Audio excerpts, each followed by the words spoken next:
नमस्ते, मेरा नाम है सौरभ और आप देखना शुरू कर चुके हैं हमारा खास कार्यक्रम प्रश्न प्रदेश, जहां हम बात करते हैं यूपी से जुड़ी बड़ी खबरों की, बड़े अपडेट्स की और उठाते हैं जनता से जुड़े मुद्दे। एक ऐसा ही मुद्दा है जो आम नौकरी पेशा लोगों से जुड़ा हुआ है। दिल्ली एनसीआर में रहकर नौकरी कर रहा हर इंसान ये सपना देखता है कि अपना एक फ्लैट हो और इस चाहत को पूरा करने के लिए लोग लाखों रुपए लगा देते हैं। फिर कई सालों बाद पता चलता है कि उनका फ्लैट जिस टावर में है, इस अपार्टमेंट में है, वो गैर कानूनी है। आप समझ ही गए होंगे, हम नोएडा के सुपर टेक एमराल्ड कोर्ट मामले की बात कर रहे हैं। इस मामले में सुप्रीम कोर्ट ने आदेश दिया है कि जो 2 टावर नियम की अनदेखी करके बनाए गए, उन्हें बिल्डर यानी सुपर टेक अगले 3 महीने में तोड़कर हटाए। अपने आदेश में सुप्रीम कोर्ट ने और भी बहुत कुछ कहा है, तो आज की बड़ी खबर में इसी बारे में विस्तार से बात करेंगे। लेकिन पहले दिन की सुर्खियां देख लीजिए। पहली सुर्खी योगी सरकार की कैबिनेट में लिए गए कई अहम फैसलों को लेकर है। गुरुवार को हुई कैबिनेट बैठक में सरकार ने 9 प्रस्ताव पारित किए हैं। बैठक में गंगा एक्सप्रेसवे, पीपीई मॉडल पर मेडिकल कॉलेजों को खोलने की अनुमति, एयरपोर्ट डिफेंस कॉरिडोर समेत कई अहम फैसले लिए गए हैं। सरकार ने गंगा एक्सप्रेसवे के एफआरक्यू और आरएफपी को मंजूरी दे दी है। सरकार ने इस प्रोजेक्ट के लिए 36,223 करोड़ रुपए का आवंटन भी कर दिया है। इसी के साथ राज्य के 16 जिलों में पीपीई मॉडल के तहत नए मेडिकल कॉलेज खोले जाएंगे। इसी के साथ ही ललितपुर में छोटे हवाई जहाज़ों के लिए नया एयरपोर्ट बनाया जाएगा और यहीं पर डिफेंस कॉरिडोर बनाने का भी फैसला लिया गया है। अब चुनाव सिर पर हैं, तो ऐसे फैसलों की बौछार के लिए तैयार रहिएगा। अब बढ़ते हैं आज की दूसरी सुर्खी की तरफ। एक मामले की सुनवाई करते हुए इलाहाबाद हाईकोर्ट ने मदरसों की फंडिंग को लेकर सरकार से सवाल किया है। हाईकोर्ट ने पूछा है कि क्या सेक्युलर राज्य को धार्मिक शिक्षा देने वाले मदरसों को फंड देने का अधिकार है? क्या मदरसे संविधान के अनुच्छेद 25 से 30 तक प्राप्त मौलिक अधिकारों के तहत सभी धर्मों के विश्वास को संरक्षण दे रहे हैं? और क्या संविधान के अनुच्छेद 28 में मदरसे धार्मिक शिक्षा, धार्मिक संदेश व विशेष पूजा पद्धति की शिक्षा दे सकते हैं?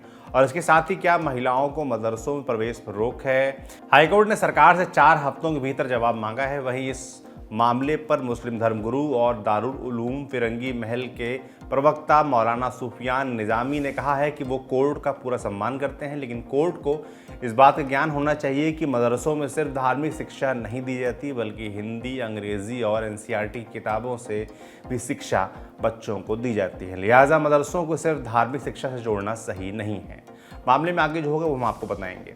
आज की तीसरी और आखिरी सुर्खी जन क्रांति यात्रा के समापन से जुड़ी हुई है। समाजवादी पार्टी की सहयोगी जनवादी पार्टी ने जन क्रांति यात्रा निकाली थी। इसके समापन के मौके पर सपा के राष्ट्रीय अध्यक्ष अखिलेश यादव बोल रहे थे, तभी अचानक वहां मुलायम सिंह आ गए। इसके बाद अखिलेश ने अपनी कुर्सी छोड़कर उन्हें बैठाया। अखिलेश ने कहा कि नेताजी को देखकर शब्द ही नहीं निकल रहे हैं। वहीं मुलायम ने कहा, बहुत अच्छा प्रोग्राम हुआ है, हम खुश हैं। अखिलेश के बाद मुलायम सिंह यादव ने भी लोगों को संबोधित किया। उन्होंने कहा, सपा की सरकार बनाकर इस क्रांति यात्रा के उद्देश्य को पूरा किया जाए। इसी मौके पर अखिलेश यादव ने अब की बार 400 पार का नारा भी दे दिया। तो ये सुर्खियां खत्म, अब बात बड़ी खबर की। पिछले मंगलवार यानी 31 अगस्त की बात है। नोएडा के सुपरटेक एमराल्ड कोर्ट के 15 टावरों में रहने वाले करीब 550 परिवारों ने एक बड़ी और लंबी लड़ाई जीती। इस दिन सुप्रीम कोर्ट ने आदेश दिया कि सुपरटेक एमराल्ड कोर्ट में बनाए गए अपने 2 टावरों को अगले 3 महीनों के भीतर खुद के खर्चे से ध्वस्त करें, क्योंकि कोर्ट के मुताबिक ये दोनों टावर गैर कानूनी तरीके से बनाए गए, नियमों की अनदेखी हुई और इस पूरे खेल में नोएडा डेवलपमेंट अथॉरिटी के तत्कालीन अधिकारियों ने बिल्डर को नियम कायदे से बाहर जाकर मदद की। कोर्ट ने आदेश में यह भी कहा है कि जिन भी लोगों ने इन सुपरटेक ट्विन टावर्स में फ्लैट लिए थे, उनको 12% ब्याज के साथ रकम लौटाई जाएगी। साल 2012 में पहली बार ये पूरा मामला इलाहाबाद हाई कोर्ट के सामने आया था। 2 साल तक इस पूरे मामले की सुनवाई करने के बाद हाई कोर्ट ने दोनों टावरों को गैरकानूनी माना था और इसे तोड़ने का आदेश दिया था। तब सुपरटेक के एमडी मोहित अरोड़ा सुप्रीम कोर्ट चले गए थे और अब इसी मामले में सुप्रीम कोर्ट का आदेश आया है। अब मोहित अरोड़ा मामले में रिव्यू पिटीशन दायर करेंगे। खैर, हमने इस मामले में विस्तार से जानकारी के लिए इंडिया टुडे ग्रुप की स्पेशल करस्पॉन्डेंट अनीशा माथुर से संपर्क किया। अनीशा उस वक्त सुप्रीम कोर्ट में ही थी जब ये महत्वपूर्ण फैसला आया। अनीशा ने क्या बताया, सुनिए। देखिए, सुपरटेक वाले मामले में सुप्रीम कोर्ट ने कुछ अहम बातें कही हैं। पहला तो ये कि जैसा कि आप जानते हैं, एमरल्ड कोर्ट की जो 2 टावर बने थे, इनको इलीगल करार देकर तोड़ने का ऑर्डर दिया। ये क्यों किया गया वो बहुत अहम है, क्योंकि इसमें रेजिडेंट्स के वेलफेयर और हाउस ओनर जो फ्लैट के ग्राहक हैं, उनके राइट्स के बारे में भी काफी कुछ कहा गया है। ये कि कॉमन एरियाज में अगर बिल्डर कॉमन एरिया का प्लान बदलता है तो रेजिडेंट जो होम ओनर्स हैं उनकी परमिशन की जरूरत है। अगर बिल्डर कोई भी बिल्डिंग बना रहा है तो सैंक्शन प्लान ना केवल पारित होने की जरूरत है, बट सैंक्शन प्लान जो है उसको बड़े बोर्ड पर डिस्प्ले करना भी जरूरी है उस कंस्ट्रक्शन जोन में, ताकि लोग आके देख सके, किसी को ऑब्जेक्शन करना हो तो वो उठा सके। तीसरी बड़ी बात ये बोली गई है कि पूरी तरह का कल्यूजन यानी कि तालमेल के साथ, कंस्पिरेसी के साथ नोएडा अथॉरिटीज ने अपनी आंखें फेर ली और बिल्डर ने इलीगली ये 40 माले की बिल्डिंग दोनों खड़ी कर ली, जबकि इनके लिए कोई सैंक्शन नहीं मिला था। तो इन सब बातों को देखते हुए ना केवल इन बिल्डिंग्स को इलीगल करार दिया गया, सुपरटेक और नोएडा के ऑफिशियल्स के खिलाफ प्रोसिक्यूशन के लिए भी कोर्ट ने ऑर्डर दिए हैं, क्योंकि जो यूपी अपार्टमेंट्स एक्ट है, UP industrial area development act है और नोएडा बिल्डिंग नॉर्म्स है, तीनों का पूरी तरह से उल्लंघन किया गया इस मामले में।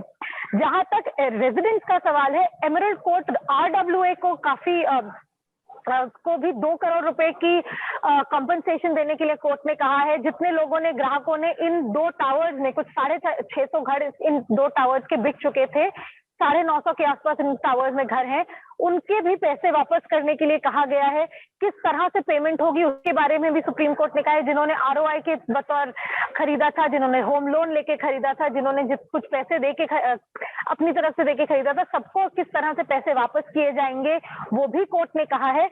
लेकिन सबसे बड़ी बात ये कही गई है कि इस तरह की जो इलीगल कंस्ट्रक्शन हो रही है बिल्डर्स और अथॉरिटीज के तालमेल और कल्यूजन के द्वारा, उसको रोकना बहुत जरूरी है, क्योंकि हाउसिंग की जरूरत हालांकि है, अर्बन एरियाज में बहुत लोग आ रहे हैं, रह रहे हैं, घरों की जरूरत है, लेकिन घर जो बन रहे हैं वो इन्वायरमेंट और सेफ्टी, इनको वायलेट करते हुए नहीं बनाया जा सकता। क्योंकि जिस तरह से इसकी कंस्ट्रक्शन हुई, ना केवल आपने ग्रीन एरिया खत्म किया, आपने इस तरह से बनाया कि फायर सेफ्टी नॉर्म्स भी आपने फॉलो नहीं किए। तो ये सबसे इंपॉर्टेंट बात रही। तो जैसा कि आपने निशा को भी कहते हुए सुना, ये काफ़ी उलझा हुआ और पुराना मामला है। साल 2005 के आसपास सुपरटेक ने नोएडा के एमराल्ड कोर्ट में 11 फ्लोर वाले 15 टावरों का निर्माण शुरू किया। अगले 3 से 4 साल में निर्माण कार्य पूरा हुआ और परिवारों ने यहाँ रहना भी शुरू कर दिया। फिर इन्हीं टावर्स के बगल में बिल्डर यानी सुपरटेक ने 35 से 40 फ्लोर वाली 2 और टावरों का निर्माण शुरू किया, और इस वजह से उन परिवारों को दिक्कत होने लगी जो पहले से यहाँ रह रहे थे। दिक्कत क्या हो रही थी, इसे ऐसे समझिए। आपने एक फ्लैट खरीदा, खरीदते समय बिल्डर ने आपसे कहा कि आपकी बालकनी से बढ़िया धूप और हवा आएगी, माने सब कुछ खुला खुला सा रहेगा। फिर जब आप रहने लगे तो बिल्डर ने आपके फ्लैट से लगभग 9 मीटर की दूरी पर 2 बड़े बड़े टावर बनाने शुरू कर दिए। हो गया खेल। तो यही खेल इन परिवारों के साथ हुआ जो पहले से बने 15 टावरों में रहते थे। इन्होंने पहले तो बिल्डर से शिकायत की, बात नहीं बनी तो पहुंचे नोएडा डेवलपमेंट अथॉरिटी के दफ्तर, शिकायत की, लेटर लिखा, लेकिन यहाँ भी कोई सुनवाई नहीं हुई। तो ये परिवार साल 2012 में पहुंचे इलाहाबाद हाई कोर्ट, और उसके बाद जो हुआ वो हमने आपको शुरू में ही बताया है। पहले इलाहाबाद हाई कोर्ट ने इन 2 टावरों को तोड़ने का आदेश दिया, और अब सुप्रीम कोर्ट ने भी ऐसा ही आदेश दे दिया है। ये पूरी कहानी उन्हीं से सुनिए जिन्होंने ये लड़ाई लड़ी है। सबसे बड़ी दिक्कत तो ये थी कि ये इसके जो रेसिडेंट्स होते उनको हमारे क्लब से, हमारी जो अंदरूनी जो ग्रीन एरिया है उससे, हमारे क्लब से, हमारे स्विमिंग पूल से और हमारे इस पूरे एरिया से इनको जोड़ा जाता। अब ये कॉम्प्लेक्स में ऑलरेडी 660 फ्लैट्स हैं, 16 टावर हैं। अब उसके अलावा ये 40-40 फ्लोर के 2 जाइंट खड़े कर दिए, जो ये आंखों का आइशोर बन गए हमारे, और हवा पानी रुक गया, 4 टावर्स का हवा पानी रुक गया। उसके अलावा इनके बाशिंदे, इनमें रहने वाले अगर हमारी सारी फैसिलिटीज को यूज करते तो ये तो चांदनी चौक बन जाता। ये तो ये हालत होती कि जी पता चले कि यहाँ पर तो कीड़े मकोड़ों की तरह स्विमिंग पूल में 50 आदमी घुस के बैठे हैं। एक टाइम में स्विमिंग पूल का 5 घंटे का टाइम है, 200 आदमी स्विमिंग कर रहे हैं, वहां से आ रहे हैं, स्विमिंग कर रहे हैं। और पार्किंग की सबसे बड़ी दिक्कत, we were already facing parking problem, वो और बढ़ जाती। अब एक एक पॉइंट को समझते चलिएगा, कुछ भी मिस हुआ तो आप इस पूरे गबन को समझ नहीं पाएंगे, क्योंकि अब मैं आपको सबसे शानदार बात बताने जा रहा हूँ। सुपरटेक ने न केवल गैर कानूनी निर्माण किया, बल्कि इन 2 टावरों में बने कुल 857 फ्लैट्स में 600 फ्लैट्स बेचे और इससे 180 करोड़ रुपए पाए, जबकि इन 2 टावरों को बनाने में लगभग 70 करोड़ रुपए का खर्च आया था। साल 2014 में ये जानकारी खुद कंपनी के चेयरमैन RK अरोड़ा ने हिंदुस्तान टाइम्स को दी थी। अब 1 मिनट के लिए सोचिए, देश की राजधानी दिल्ली के करीब नोएडा में एक कंपनी इतने बड़े बड़े 2 टावर बनाती है। टावर में बनाए गए फ्लैट्स बेच दिए जाते हैं, कंपनी को 110 करोड़ रुपए का शुद्ध मुनाफा हो जाता है और फिर सालों बाद पता चलता है कि वो टावर गलत तरीके से बनाए गए थे। ऐसे में सवाल उठता है कि उन 600 परिवारों का क्या हुआ जिन्होंने इन 2 टावरों में अपने सपने का घर या फ्लैट बुक किया था। हिंदी अखबार दैनिक जागरण के मुताबिक इलाहाबाद हाई कोर्ट से फैसला आने के बाद सुपरटेक के चेयरमैन RK अरोड़ा ने इन 2 टावरों में फ्लैट्स खरीदने वालों के साथ मीटिंग की और उनके सामने 3 विकल्प रखे। पहला विकल्प, ये लोग 12% ब्याज के साथ अपना पैसा वापस ले सकते हैं। दूसरा विकल्प, सुपरटेक के किसी अन्य प्रोजेक्ट में फ्लैट ले सकते हैं। दोनों फ्लैटों की वर्तमान कीमत का अंतर सुपरटेक की तरफ से वापस कर दिया जाएगा। और तीसरा विकल्प ये है कि फ्लैट्स मालिक सुपरटेक के साथ सुप्रीम कोर्ट में लड़ाई जारी रखें। इसी खबर के मुताबिक 250 फ्लैट्स मालिकों ने पहला और 150 फ्लैट्स मालिकों ने दूसरा विकल्प चुना। वहीं 250 ऐसे फ्लैट्स मालिक थे जिन्होंने तीसरा विकल्प चुना था। वहीं सोसाइटी में पहले से रह रहे परिवारों की तरफ सुप्रीम कोर्ट में पैरवी कर रहे वकील अनीश अग्रवाल की माने तो सुप्रीम कोर्ट ने कंपनी को ऐसा करने के निर्देश दिए थे। हमने अनीश से इस पूरी प्रक्रिया के बारे में और सुप्रीम कोर्ट के मौजूदा आदेश के आधार के बारे में पूछा। सुनिए वो क्या कह रहे हैं। सुप्रीम कोर्ट ने बहुत सारे ऑर्डर पास किए जिसमें उन्होंने सेवरल मौके दिए फ्लैट बायर्स को कि जिसको भी रिफंड चाहिए अपना वो ले लें, अपने आकर के बताएं कि भाई हमको चाहिए। और उन्होंने एमिकस क्यूरी को अपॉइंट किया हुआ था और लोगों को ये पावर दिया हुआ था कि जो भी एमिकस क्यूरी के पास जाकर के बोल दे कि साहब हमारा ये क्लेम है, हमने ये फ्लैट बाय किया था और अगर उनको रिफंड चाहिए तो उनको रिफंड मिल जाएगा। करीब 600 लोगों ने फ्लैट बुक किए हुए थे उन 2 टावर्स में और उनमें से करीब 200-250 लोगों ने शायद रिफंड ले लिया और बाकी के 100-150 लोगों ने कहीं दूसरी जगह सुपरटेक से अपना एडजस्ट करवा लिया और कुल 250 ऐसे लोग बचे हुए थे। If I am not wrong 248 में भी, और थोड़ा ऊपर नीचे हो सकता है, ऐसे लोग थे जिनके रिफंड नहीं आए थे। सुप्रीम कोर्ट में हमारे 4 मेन कंटेंशन थे। पहला कंटेंशन ये था कि ये जो 2 टावर है, जो नया टावर बना है और जो पुराना टावर है, उसके बीच की दूरी बहुत ही कम है, कुल 9 मीटर है, जबकि रेगुलेशंस जो 2006 के रेगुलेशंस है उनके हिसाब से जो टॉलेस्ट बिल्डिंग है उसका हाफ डिस्टेंस होना चाहिए। ये नई बिल्डिंग क्योंकि 121 मीटर की सैंक्शन थी, इसलिए इनके बीच में 60 मीटर से ज्यादा का डिस्टेंस रिक्वायरमेंट है एज पर 2006 रेगुलेशन। बाद में 2010 रेगुलेशंस में ये रिक्वायरमेंट थोड़ी सी कम हो गई, मगर फिर भी वो डिस्टेंस रिक्वायरमेंट 9 मीटर से बहुत अधिक थी at all points of time. ये हमारा एक पहला कंटेंशन था, इसको सुप्रीम कोर्ट ने हमारी बात मान ली है और ये होल्ड किया है कि ये डिस्टेंस पूरी तरह नहीं था अवेलेबल। दूसरा जो एक बहुत मेन इशू है मेरे हिसाब से, वो ये है कि एक बार जब फ्लैट अलॉटी जो बायर्स हैं उनको अलॉट कर दिए गए, उसके बाद उसी प्लॉट पर बनने वाले फ्लैट्स की संख्या को नहीं बढ़ाया जा सकता। बहुत इंपॉर्टेंट है। चीफ फायर ऑफिसर, कोई आम आदमी नहीं, चीफ फायर ऑफिसर ने नोएडा अथॉरिटी को लेटर लिखा कि साहब ये बिल्डिंग रेगुलेशंस के हिसाब से जो डिस्टेंस होना चाहिए बिल्डिंग्स के बीच में, वो नोएडा रेगुलेशंस 2006 का भी वायलेशन है, नोएडा रेगुलेशंस 2010 का भी वायलेशन है और नेशनल बिल्डिंग कोड 2005 का भी वायलेशन है। चीफ फायर ऑफिसर ने ये तीनों चीजें अपने लेटर में लिखी कि ये वायलेशन है, ये आपने कैसे सैंक्शन कर दिया है, कि आपने कोई इनको स्पेशल टाइप की परमिशन दी हुई है, ऐसा पूछा चीफ फायर ऑफिसर ने।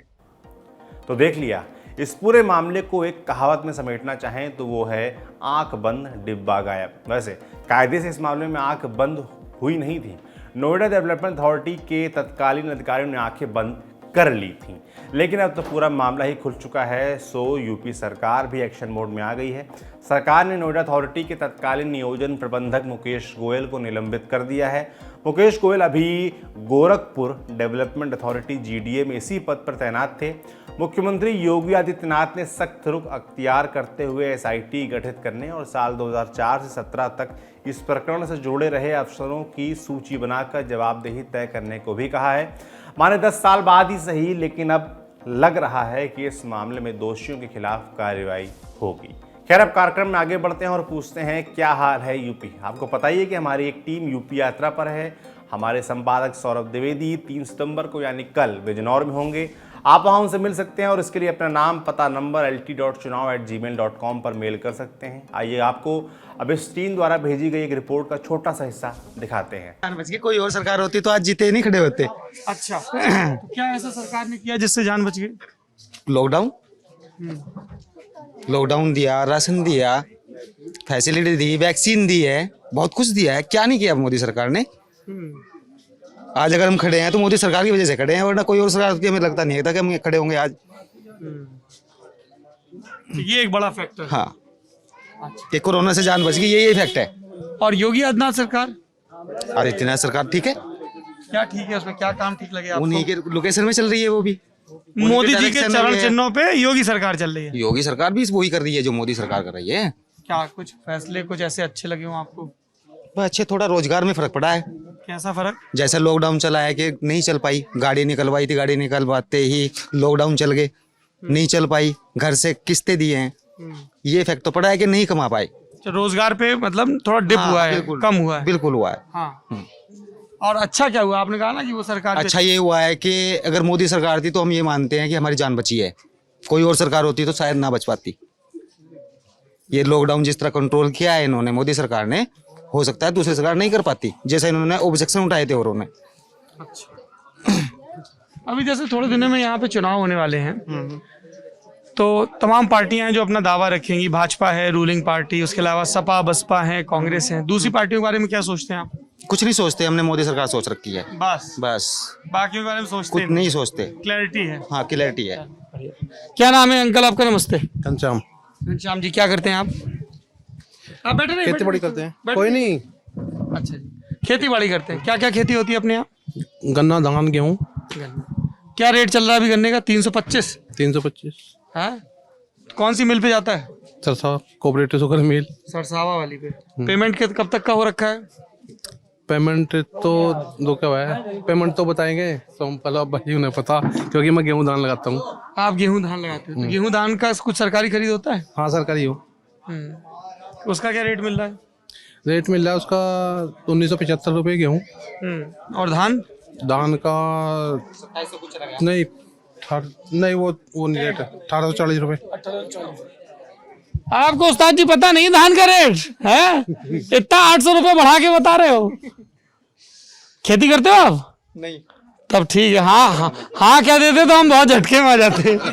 हाँ, तो ये बताइए कि गेहूं और धान की खरीद की व्यवस्था ठीक है? हाँ, अच्छी है, कोई दिक्कत नहीं है। कोई दिक्कत नहीं। पेमेंट उसका समय पे आ जाता है? हाँ, टाइम पे। अच्छा, और गन्ना किसने लगा रखा? आप किसी चाचा की तरफ इशारा कर रहे थे? उन्होंने लगा रखा, वो बैठे सामने। ये बाबा जी ने गन्ना लगा रखा है चाचा। तो पेमेंट कितना लेट चल रहा है कि सही चल रहा है? नहीं, लेट तो हो ही रहा पेमेंट। कितना? कभी लेट है। कब तक का पेमेंट नहीं हुआ? ये समझो 12 मार्च तक का पेमेंट आई हुई बस। 12 मार्च तक की आई है। इधर आके पहलवान, इधर आ जाओ। हाँ बताइए, कब तक की पेमेंट आ रही है? इधर इस पे घबराओ नहीं, इस पे बोलो। इधर आओ। क्या नाम है आपका? जय सिंह से। हाँ बताओ, क्या बोल रहे हो? कब तक की पेमेंट आई? 23 मार्च तक की। 23 मार्च तक की आई। तो कुछ पेमेंट में पहले की सरकारों के मुकाबले कुछ सुधार हुआ है गन्ने में या नहीं हुआ है?